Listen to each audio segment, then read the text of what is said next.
Welcome to another episode. Today we will see about no thought. This is an answer to your question. How can I reach a position of zero thoughts? Zero thoughts or no thoughts. There are no methods to no thought or zero thought because method means again method based on thoughts. So merely you are perpetuating thoughts and not stopping the thoughts. So there is no method. Is there a control so that you can control everything and shove it inside, below, conceal it? No. Controlling is another thought, in which one thought tries to control another. So, how can you do it? It is through simple awareness.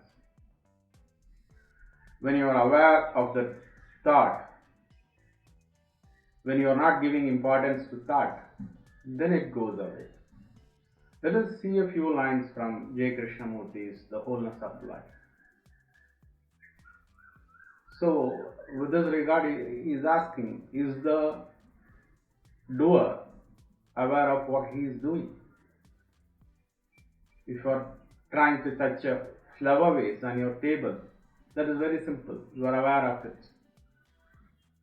But when it comes to the psychological side, it becomes a little bit complex.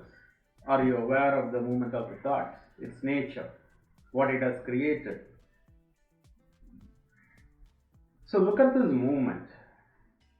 When thought realizes itself as a movement, the chaos created by it, the complete disorder created by it in the society and inside you, what takes place actually? You are not frightened. There is no fear. Fear is again another idea brought about by thought. So when you are not afraid, when you are able to see that clearly, then that destroys all the images which is created by thought.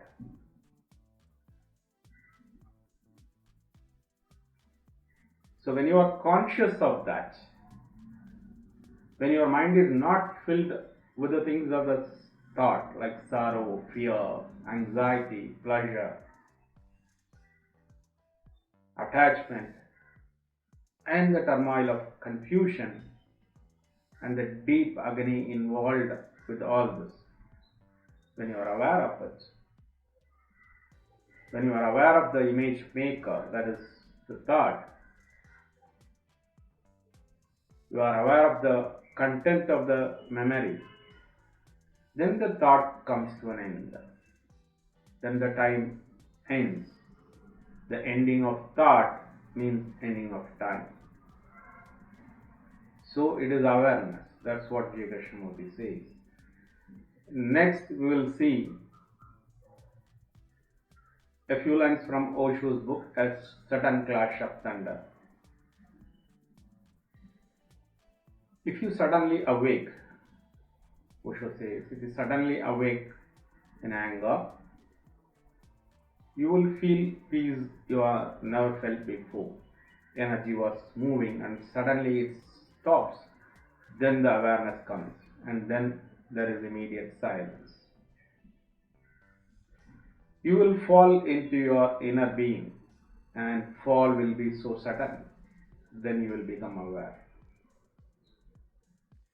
What he says is about sudden transformation that happens.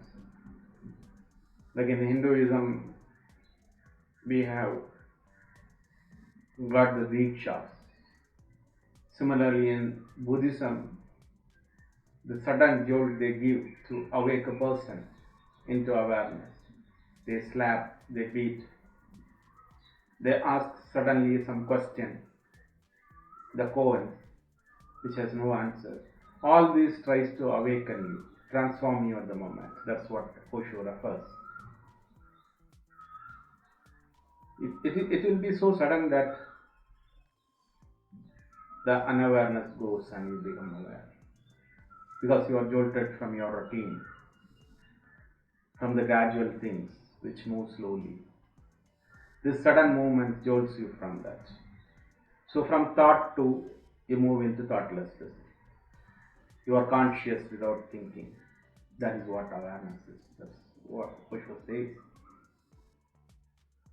Look at the trees with no streams of thinking between you and the trees.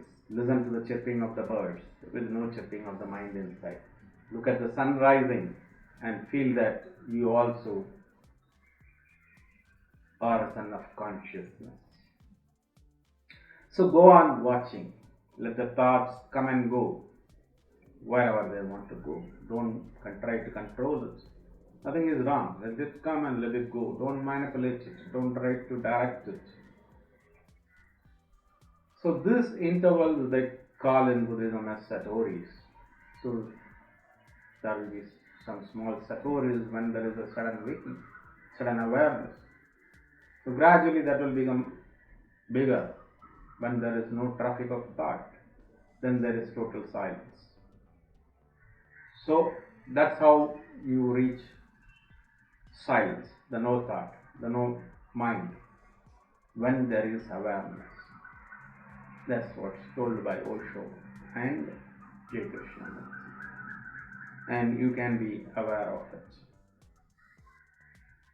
With this, we will end this episode. Stay with me for another episode. Subscribe to my channel and share this video. Thank you.